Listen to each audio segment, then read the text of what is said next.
그 아까 말씀 주신 거 관련해서 이 생각을 좀 바꿔보면 어떨까 제안을 좀 드립니다. 저희가 얘기하는 외국인들이 한국에 온다.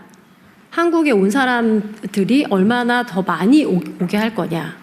그 다음에 일본 얘기하셨지만 일본이나 중국이나 동남아 이외에 유럽이든 미국이든 더 넓은 국가 이탈리아 분들이 오실 수 있도록 한다. 이렇게 생각을 합니다. 근데 저희 지금 인바운드 업을 하고 있는 저희 사업자 입장에서는 시장이 한정돼 있습니다. 일단 옵니다.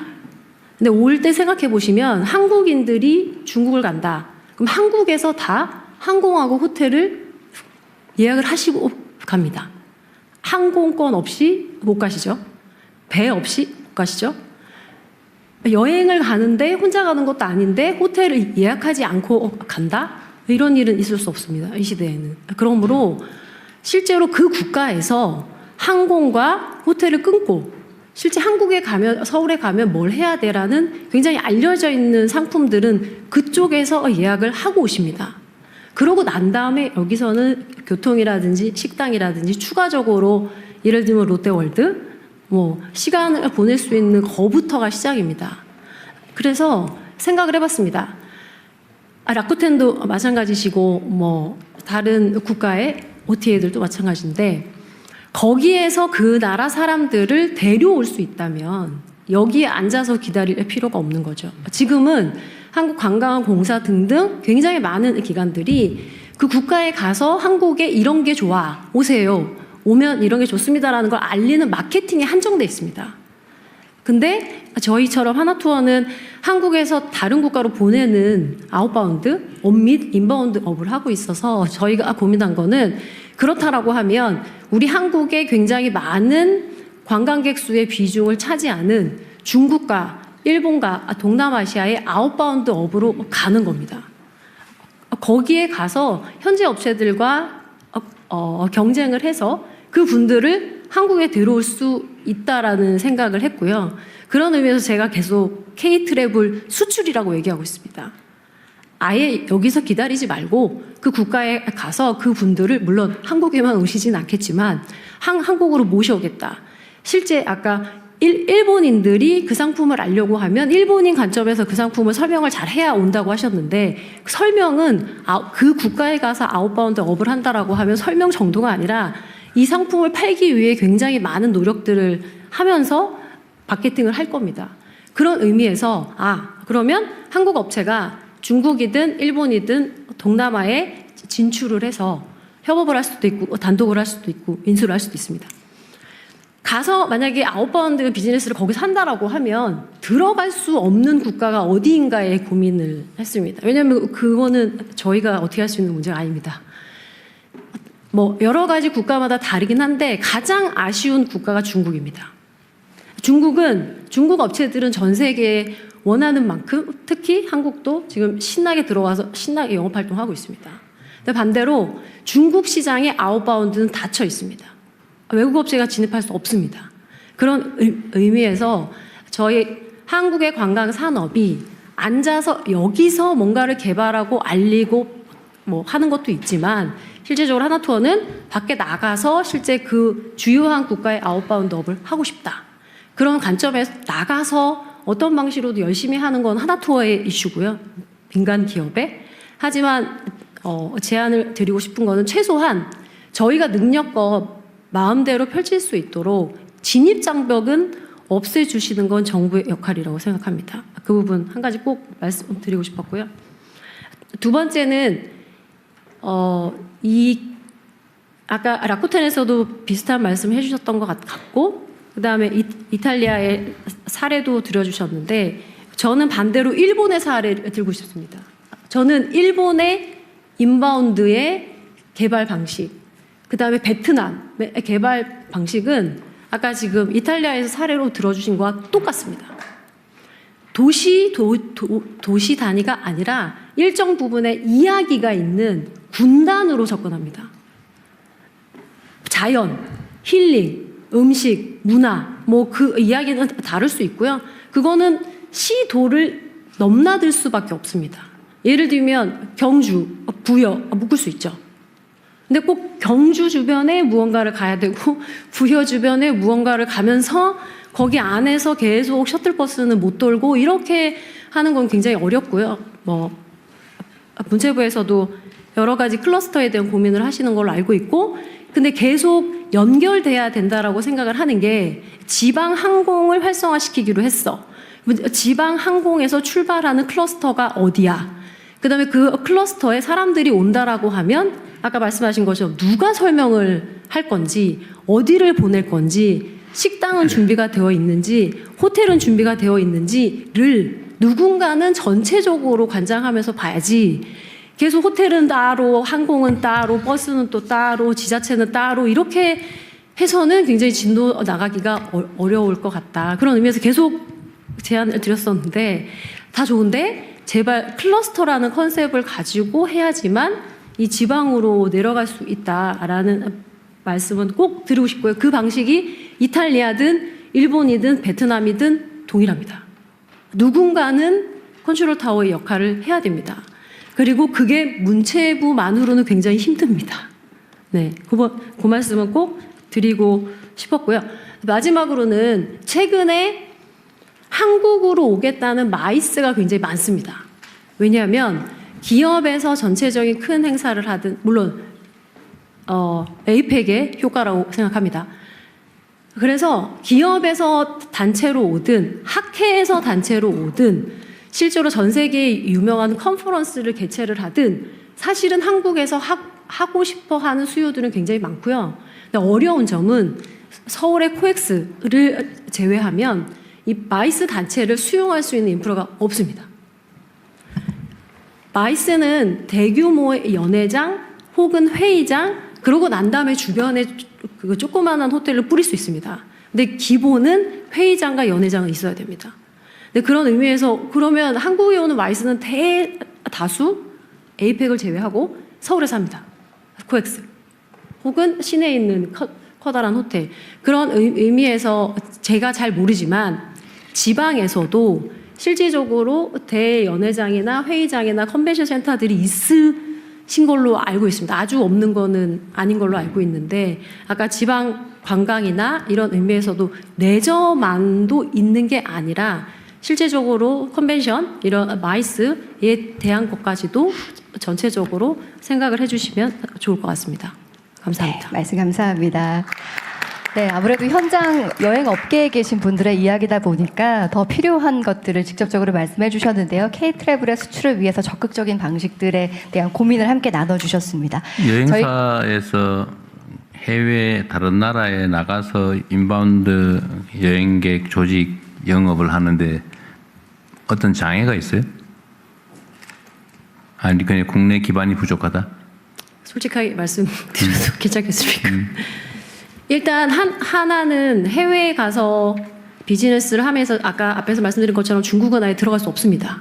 그거는 아마 국가 정책상 중국은 안 받아주는 것일 가능성이 많고. 네, 중국하고 한국 간의 통제 문제 때문에 FTA 그렇고, 예. 이슈가 있어서 뭐 굉장히 오랫동안 풀려고 노력하신 걸로 알고 있지만 여전히 이제 저희는 못 들어가고 그들은 나올 네. 수 있는 이런 관계가 한 가지고, 두 번째는 일단 저의 홈마켓인 한국에서 저의 비즈니스가 건실하게 성장을 해야지만 밖에 이제 일명 엄청난 투자를 하면서 바깥으로 나갈 수 있는데, 사실 한국에서 한국 기업이 굉장히 보호를 받고 있다는 생각은 전혀 없습니다.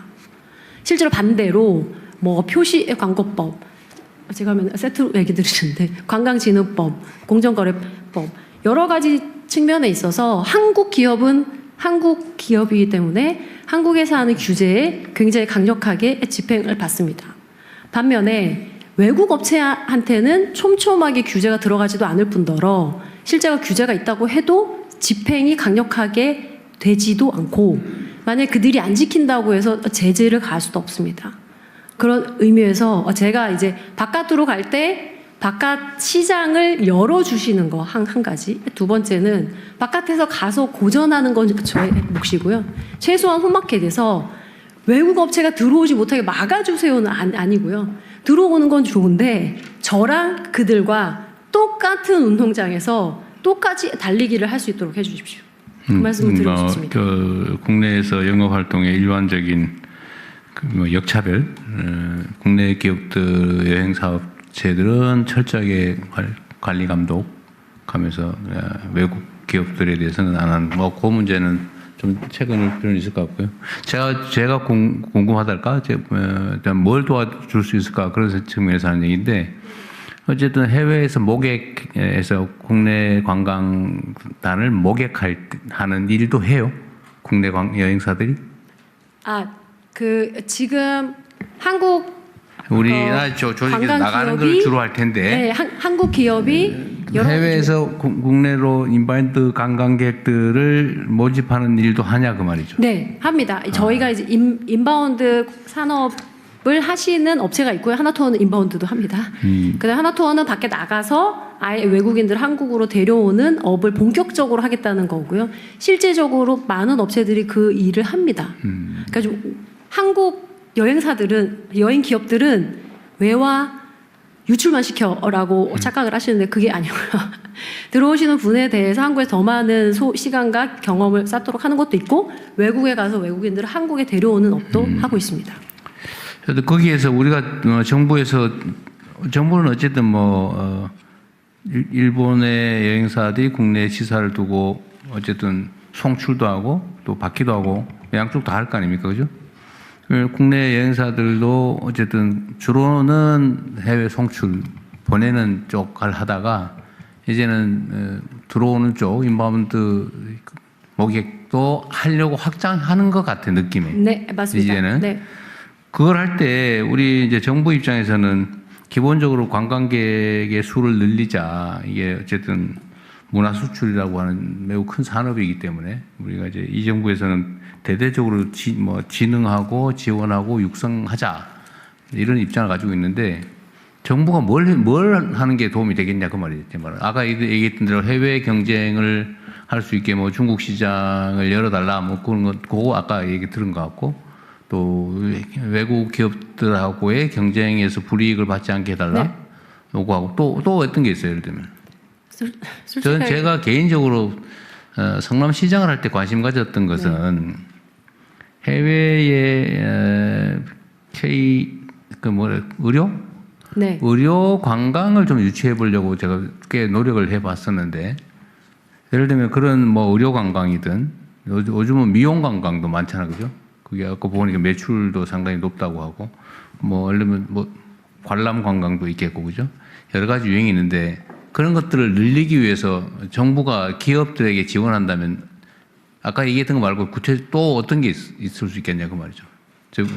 다른 분한테도 함께 말씀하실 때 인바운드 구조를 조금 설명을 드려도 될까요? 아니요, 너무 그러면 다른 분들이 말할 기회가 없을 것 같아서 안 하신 분들한테 기회를 좀 어쨌든 그 감안해서 말씀을 다음에 하실 분이 좀 해주시죠. 간단하게 말씀하셔도 되겠고. 네, 저희가 주어진 시간이 굉장히 시간에 비해서 아주 주제가 간단하게 많다 보니 말씀하면 간단하게만 말씀을 좀 부탁드리겠습니다. 여러 기회를 또 드려야 하니까요. 네, 어떤 분의 이야기 한 분만 더 들어볼까요? 아니 아까 지금 말씀하신 분 마저 간단하게 네, 제가 네. 물어봤으니까 할까요? 하지 네, 말까요? 네, 말씀해 주세요. 간단하게. 솔직히 말씀드리면 한 가지, 한국에서 해외를 가서 해외 분들을 모셔오는 작업, 거기에서 아웃바운드 사업을 새로 하는 거에 관련해서 한국 정부의 지원을 생각해 본 바 없습니다. 죄송합니다. 네, 없으면 네, 됐어요. 없습니다. 네. 인바운드 구조는 1차적으로 일본이 예를 들겠습니다. 일본인을 한국으로 오게 하려고 그러면 한국에 파견돼 나가 있는 한국 여행사에서 직접 모객을 할 수가 없습니다. 구조적으로. JTB, 긴테츠, 니혼요코 예를 들어 크라브시오 이런 일본의 여행사들의 계약되어 있는 랜드 오퍼레이터들이 상품을 제안을 하고 그 상품을 받아들인 에이전트가 그 나라 국민들한테 직접적으로 영업 활동을 해서 늘려가는 구조입니다. 그래서 JTB면 한진관광, 롯데관광, 롯데 JTB 이 세 회사만 JTB하고 상품을 구성할 수 있고 제안할 수 있고 이렇게 구조가 되어 있고 킨테츠는 한나라관광 조금 생소하시겠지만 그런 오프라인 랜드 오퍼레이터들이 한국의 지방관광 상품을 예쁘게 포장하고 매력있게 포장해서 상품으로 제안을 해서 일본의 에이전트라고 하는데 그네들 뭐 JTB니 니온 요코들이 채택을 해서 판매를 했을 때 인바운드가 늘어나는 겁니다. 예, 그래서 그 제한하는 단계에 있는 오프라인 여행사들과 오프라인 여행사들이 사실은 최일선에 있습니다. 저는 온라인 소속이지만 올해 인바운드를 담당한 그 경험치로 말씀을 드리는 건데 지방은 절대로 지금 현재 폭발적으로 늘어나고 있는 젊은 친구들을 일시에 지방으로 끌고 갈 수가 없습니다. 명동에서 동대문 넘어가는데 너무 시간이 오래 걸렸고 동대문에서 강남 넘어가는데 굉장히 오래 시간이 걸렸습니다. 그래서 이 일본인 인바운드를 지방으로 데려가기는 오프라인이라고 하는 세그가 빠지고서는 절대 만들어질 수 없는 시장 구조입니다. 네, 또 뭐 말씀 진행하십시오. 네, 다양한 현장의 이야기를 들을 수 있어서 참 다행스러운데요. 오늘 또 저희가 주제에 관련해서 네, 지금 시간이 그리 많지 않아서 네. 주제 뭐 제안해서 얘기하기 어려우니까 그냥 다 섞어 진행하시죠. 아, 그렇게 네, 나눠서 하기 진행할까요? 너무 좋습니다. 그럴 것 같아요. 우리가 이렇게 관광에 대한 이야기를 다 같이 모여 하기가 기회가 쉽지가 않기 때문에 그럼 오늘 의견 주시는 분들 기회를 드리도록 하겠습니다. 뭐 다양한 분야 이야기들 들을 수 있을 것 같은데요. 네, 먼저 기회 드릴까요? 네. 예, 안녕하십니까. 저는 전국의 중소형 숙박시설을 운영하고 있는 더휴식의 대표이사 김준하입니다. 저희 회사를 간략하게 말씀을 드리면 여기 계신 훌륭한 한국 방문회 위원장님이신 이부진 대표님께서 신라호텔에서 아주 우수한 한국의 숙박시설에 숙박 경험을 제공해주고 계시다고 하면 저희는 전국에 있는 23,000여 개의 일반 숙박시설에서 30-40개 정도의 객실에서 사투를 벌이고 있는 그런 기업입니다. 네. 일단 오늘 이 자리에 참석해서 발언 기회를 얻을 수 있어서 너무 영광이고요. 지금 와보니까 정말 많은 대통령님 비롯해서 많은 주무부처에서 관광산업을 활성화하기 위한 노력을 해주고 계시다고 느껴서 굉장히 뿌듯합니다. 특히 사실 제가 오늘 말씀드리려고 했던 것 중에 하나가 실제로 일반 숙박시설은 많은 정책에서 제외가 되어 있습니다. 그런데 아까 통합진흥체계를 구축하고 있다고 말씀을 주셨기 때문에 사실 그 부분에 있어서 일반 숙박시설에도 많은 혜택들이 이제는 돌아갈 수 있을 거라는 생각이 듭니다.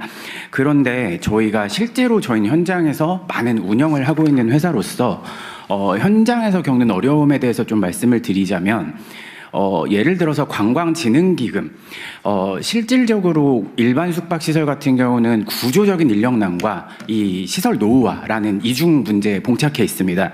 관광호텔은 전국에 2,500에서 3,000개가 있지만 일반 숙박시설은 그거의 10배가 있고요. 실제로 지방 같은 경우는 일반 숙박시설이 대다수의 여행객들과 지방을 거점으로 하는 기업들의 비즈니스 수요를 받아줘야 하는 그런 역할을 하고 있는데요. 실제로 인력난이 너무 심각한데 얼마 전에 이나인 비자 같은 경우는 실제로 일반 음식점업과 또 관광 호텔의 일부 업에서 허용이 되었는데 여기서도 일반 숙박시설은 배제가 되어 있습니다. 사실 이 세븐 같은 특정활동 비자가 아니라 이 나인 같이 비전문 취업 비자 같은 경우는 어떤 일정 조건을 충족하는 일반 숙박시설이 있다면 훨씬 더 어려운 인력난을 겪고 있기 때문에 한번 고려를 해주실 수 있는 부분이 아닐까라는 생각이 들고요. 두 번째로는 관광진흥기금에 있어서도 문체부와 문체부에서 주관을 하기 때문에 그동안 일반 숙박시설에 대한 지원 체계는 전혀 빠져 있었는데 이번에 통합진흥체계가 구축이 되게 되면 소방안전시설에 대한 업그레이드라든지 시설에 대한 개보수 그리고 IT 솔루션을 통합한 스마트화 그리고 또 인력난을 해소할 수 있는 무인화 이런 것들에도 일반 숙박시설에서 많은 도움을 얻을 수 있기 때문에 통합진흥체계가 구축된 이후에 현장에서 겪는 이런 어려움들을 잘 헤아려 주셔서 정책에 반영을 해주실 수 있었으면 감사하겠습니다. 네, 이상입니다. 네, 한국의 여러 가지 문화를 만드는 것 중에 하나가 또 숙박업소에서 체류한 경험이 굉장히 좋은 영향을 미칠 거란 생각이 드는데요. 젊은 대표님의 말씀 잘 들었습니다. 또 다른 의견 한번 청해 드릴까요? 네, 말씀 주실까요? 안녕하십니까. 월럼시핑 코리아 대표 전세훈입니다. 저의 분야는 요즘 핫한 크루즈 분야입니다. 당사는 국내에 입항하는 크루즈 선박의 기항 및 모항 업무를 담당하고 있으며 현재 글로벌 크루즈 선사 20여 곳과 협업하고 있습니다. 앞서 해양수산부 사관님께서 산업 현황과 방향을 잘 정리해 주셨기 때문에 업계를 대표하는 입장에서 몇 가지만 덧붙여 말씀드리겠습니다. 특히 올해 예상되는 960항차는 최근 중일 관계에 따른 노선 조정과 지난 1월 대통령님 방중을 통한 외교적 성과에 힘입어 중국발 크루즈 수요가 급격히 증가한 데 따른 것입니다. 이는 2016년의 정점을 훨씬 넘어서는 수준으로 양적, 질적인 측면 모두에서 의미 있는 성장이며 향후 더 지속적인 성장 또한 기대됩니다. 이러한 성장을 이어가기 위한 첫 번째 과제는 앞서 언급하셨던 인력 확충입니다. 현 시점에서 아무리 강조해도 지나치지 않은 만큼 가장 중요한 요소입니다. 최근 일부 크루즈 선사들이 추가 기항 및 1박 2일 체류 일정 확대를 요청하였음에도 현장의 인력 부담으로 적극적인 수용이 어려운 사례가 발생하고 있습니다. 물 들어올 때 노를 저어야 한다는데 노가 많이 부족합니다. 혹은 많이 달았습니다. 따라서 현재의 대응이 일시적 조치에 그치지 않고 지속 가능한 운영 기반으로 정착될 수 있도록 각별한 관심과 지원을 부탁드립니다. 둘째로 저는 전문성을 핵심 경쟁력으로 말씀드리고 싶습니다. 크루즈 산업은 고도의 전문성과 장기적인 전략 그리고 글로벌 네트워크가 본질적인 경쟁력입니다.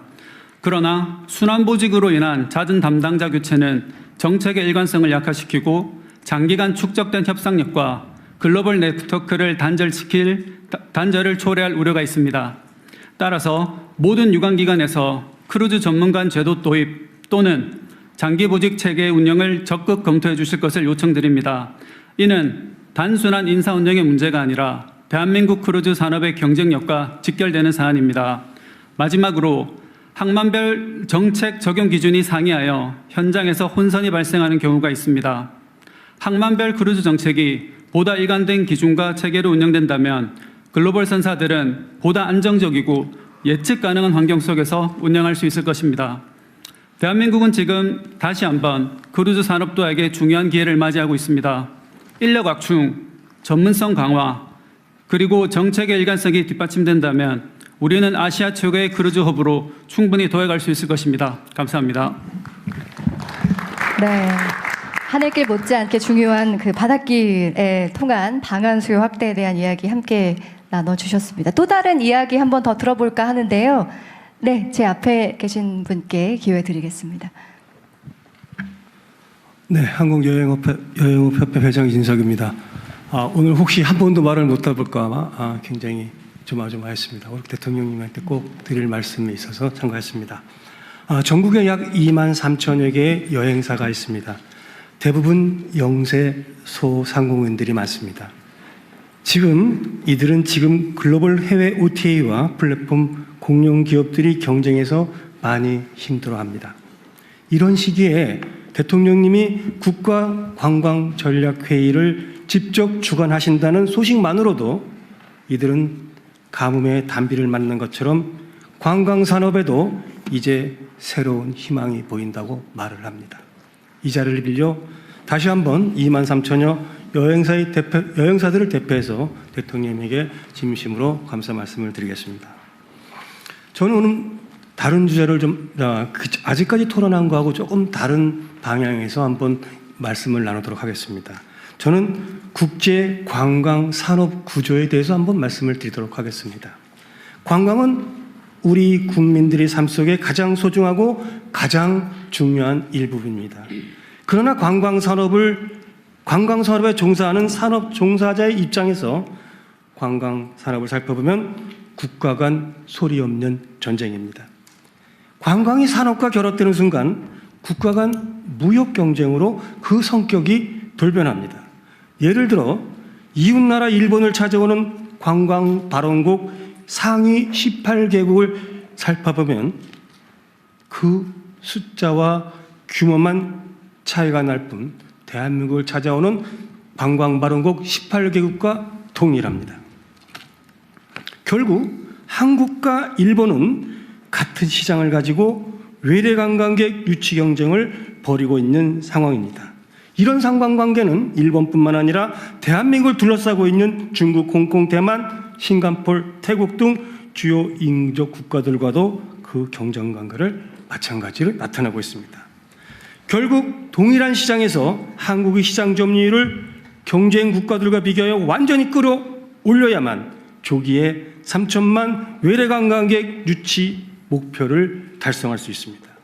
지난 과거 정부에서 이미 사용하였던 정책이나 방법 혹은 글로벌 관광 수요 회복률이나 자연 증가분만으로 우리 유치 목표를 달성할 수 있다는 생각은 이미 빨간불입니다. 비상 대책이 필요하다고 봅니다. 2025년 코로나19 사태 이후 한국 인바운드 관광 분야 회복률은 2019년 대비 108%입니다. 글로벌 관광 시장 회복률을 약간 웃도는 수준입니다. 그러나 일본은 같은 기간 글로벌 시장 회복률을 훨씬 웃도는 134%의 회복률을 보이고 있습니다. 이러한 수치는 일본이 주요 18개국 관광 발행국에서 경쟁 국가들보다 시장 점유율을 높인 결과입니다. 이제 일본은 산업 전체에서 관광 분야가 자동차, 전자, 반도체 다음으로 중요한 국가의 기관 산업으로 자리매김하였습니다. 시장 점유율은 누적되어 규모의 경제까지 갖추게 되었습니다.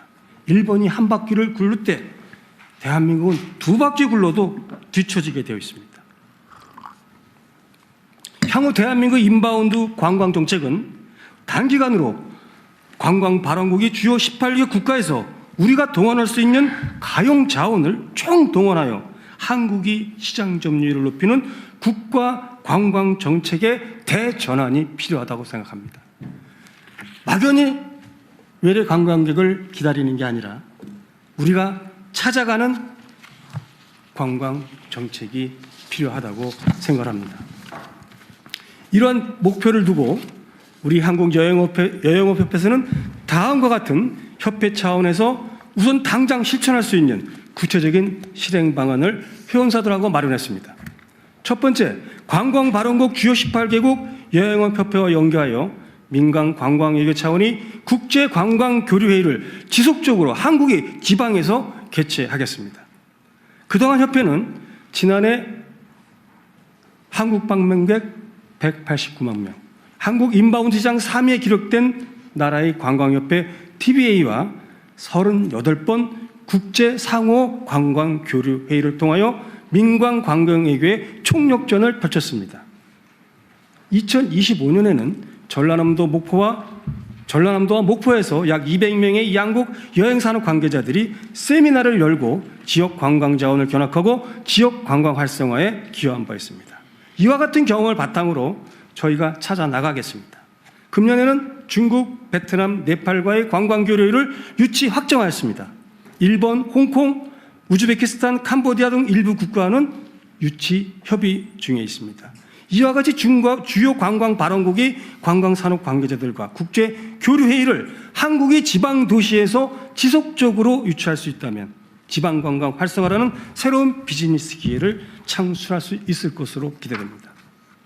한국여행협회는 이런 민간 관광 사업을 주요 관광 발원국 18개국과 향후 2년 이내에 업무 협정을 맺어서 이들을 한국에 유치하고 주요 관광 발원국에서 대한민국 시장 점유율을 높일 수 있도록 적극적인 세일즈 방향을 마련하겠습니다. 한국에서 개최한 관광 규례에 참가한 주요 관광 발원국 여행산업 관계자들이 그들의 나라에 돌아가 더 많은 관광객들을 한국에 보낼 수 있도록 기초를 마련하겠습니다. 이러한 핀셋 정책은 비용 대비 효율성이 상대적으로 매우 높은 것으로 시장에서 평가받고 있습니다. 이에 대한 적극적인 지원과 대통령의 지속적인 관심을 요청드립니다. 네. 대한민국의 관광은 이제 새롭게 시작합니다. 네, 고맙습니다. 말씀하셨듯이 국가 간의 소리 없는 전쟁이라고 할 수 있는데요. 계속 얘기가 나오는 게 아까 어떤 분들 말씀하셨지만 한국은 서울 외에 어디가 있느냐라고 질문을 던져주셨잖아요. 지역 관광에 대한 이야기 한 분께 청해 드릴까 합니다. 숙박, 지역 관광 콘텐츠를 어떻게 발굴하고 확장할 것인지에 대한 이야기 광주관광공사 정재영 사장님께 의견을 좀 들어볼까 합니다. 네, 안녕하십니까. 광주관광공사 사장 정재영입니다. 저는 두 가지로 간단하게 좀 정리해서 말씀드리겠습니다. 하나는 마이스 관광 분야고요. 하나는 지역 관광 분야입니다.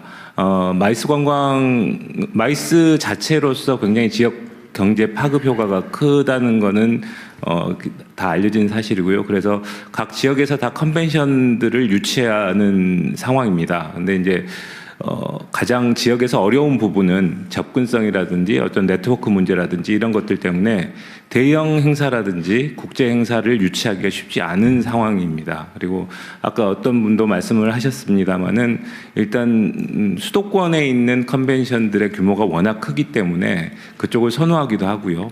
거리상으로도 선호를 합니다. 근데 이제 그러다 보니까 지역에서는 굉장히 중소 행사라든지 아니면은 그 네이밍이 떨어지는 그런 행사들을 많이 할 수밖에 없는 상황입니다. 관광은 지역 관광 여러분 말씀하셨습니다마는 지역 관광은 컨텐츠가 아무리 좋더라도 사람들이 모이지 않는 어려움 때문에 홍보할 수 있는 기회가 적다는 어려움도 있습니다. 그래서 정부가 주최하는 마이스 행사들이 굉장히 많은 걸로 알고 있습니다. 물론 지역에서 1년에 한두 건 정도씩은 지역에 유치되고 있는 것도 알고 있고요. 하지만 각 지역의 특성에 맞는 농업이라든지 해양이라든지 아니면 교육이라든지 수도권에 집중하지 않아도 되는 그런 행사들, 대규모 중대형 행사들을 지역 컨벤션에서 개최할 수 있도록 정부에서 주관하는 행사들을 배분해 주시면 좋을 것 같습니다. 그러면 이 사람들이 보통 이제 행사를 하면 2, 3일을 머무르게 되는데 그분들 자체로서의 어떤 먹고 자고 쓰고 하는 것도 있지만 그분들을 상대로 지역의 관광 콘텐츠를 홍보할 수 있는 효과도 있습니다. 그렇기 때문에 관광 분야에서도 굉장히 시너지가 있을 거로 생각을 합니다. 두 번째는 지역관광 부분인데요. 굉장히 지역관광 콘텐츠 자체는 다양하고 많습니다. 특히 이제 광주 전남 같은 경우는 생태, 치유 이 부분들이 청정 자원들이 많기 때문에 무궁무진한 자원을 갖고 있지만 그거를 개발하기가 쉽지 않습니다. 근데 최근 트렌드 자체가 체험할 수 있는 그런 관광들을 많이 찾고 있습니다. 예를 들어서 제주의 해녀의 부엌 같은 컨텐츠 같은 경우는 제주 출신 사람이 돌아가서 해녀의 삶과 음식, 문화를 관광 콘텐츠로 개발을 했습니다. 그래서 굉장히 인기를 끌고 있고요. 주말에 예약이 넘쳐서 예약이 되지 않는 걸로 알고 있습니다. 이처럼 이제 각 지역에 그 지역을 가야지 경험할 수 있고 먹을 수 있고 체험할 수 있고 이런 콘텐츠를 발굴할 수 있도록 어쨌든 지역 출신이 할 수 있는 지역 관광 활동가를 키울 수 있는 시스템 그리고 지원 이런 것들이 필요하다고 생각을 합니다. 그리고 하나 마지막으로 덧붙이고 싶은 말씀은 아까 이제 지역 관문 공항도 말씀하셨습니다마는 저희 지역 얘기를 하겠습니다. 무안공항이 폐쇄된 지가 1년이 넘었습니다. 그래서 지역 관광업계, 지역 여행업계에서는 거의 고사 상태에 머물러 있는 상황입니다. 그래서 이 부분 물론 여러 가지를 고려해야 되는 부분도 알고 있고 하지만 현재는 광주공항이 국내선 기능밖에 하지 않고 있고요.